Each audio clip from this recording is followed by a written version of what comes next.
fresh milled flour hamburger buns, my first batch of bread using my Nutri-Mill Artiste mixer.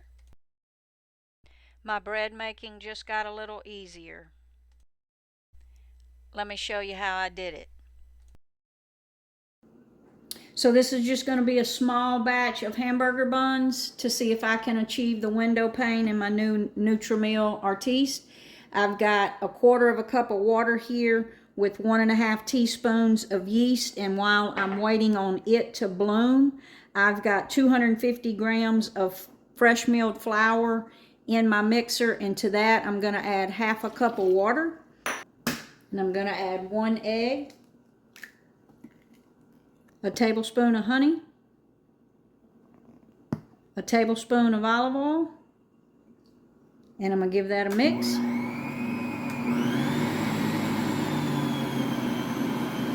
And I've got that on speed too, and I'm just going to let that come together while I'm waiting on my yeast.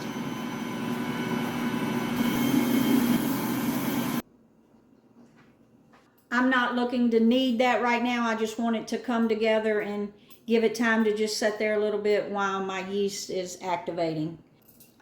I use active dry yeast, so I like to bloom the yeast just so that I know that my yeast is good before I put it in my breads. So our yeast is good and proof, so I'm going to add that. I'm going to go ahead and pour that all in. Make sure I get all of it. Turn it on and mix it.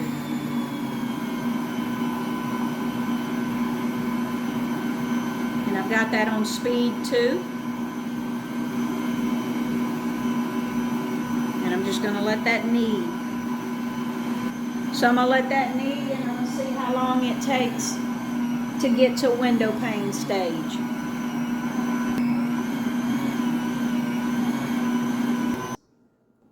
So at 9 minutes, we're still not to window pane. I'm going to go ahead and add a teaspoon of salt, and I'm going to let it go for another 3 minutes. I'm on speed 2. I'll do some experimentations with different speeds, but for now I'm just going to leave it on speed 2 and go for another 3 minutes. So in total, this has been going about 13 or 14 minutes. So let's take a look. I'm just going to break a piece off, and I'll wet my hand so it wouldn't stick. We're definitely at window pane. Again, I have never been able to achieve that with my current mixer, and that's supposed to give us a lighter, fluffier dough. So I'm just going to transfer this into a bowl and look at the stretchiness of that dough.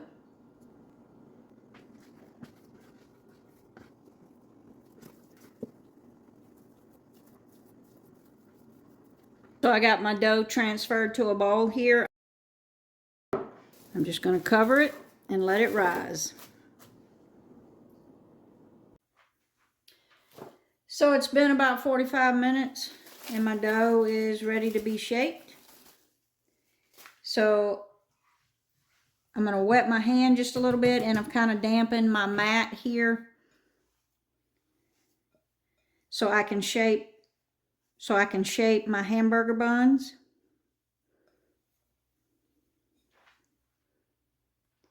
And normally I would divide this into 4, but I'm actually going to divide it into 5 pieces. You could weigh it if you wanted them all to be the same size, but I want these a little smaller because these are actually for a fish sandwich, not a hamburger.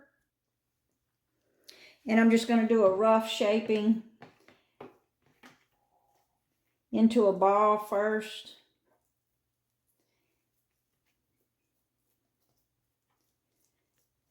Then I do want to get a little bit of tension, just like you would if you were letting the dough rest, if you were making a loaf of bread. And I'm just going to kind of try to keep them in a round circle and build some tension, and then flatten them out because they are going to rise. No need for perfect shape. That's what makes them beautiful. I'm just going to lay that on some parchment paper and just continue to do that for the rest of them.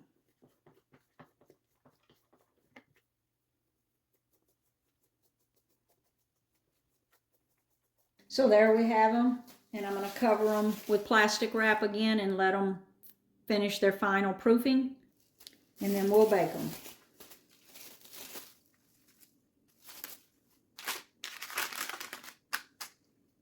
Our buns are done proofing, and I'm just going to brush them with an egg wash so I can put some seeds on them just to make them pretty, and this is going to help them brown up nicely too.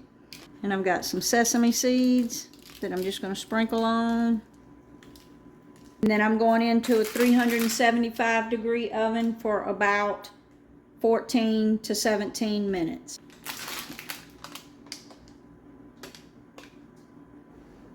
So after about 16 or 17 minutes in the oven, look at that one. That one's absolutely perfect. We've got our buns for our fillet of fish. And they definitely feel lighter than what I've been baking. Like and subscribe now to see more to come with fresh milled flour. So let's cut into one of these buns and see what the inside looks like. Oh, that is so soft.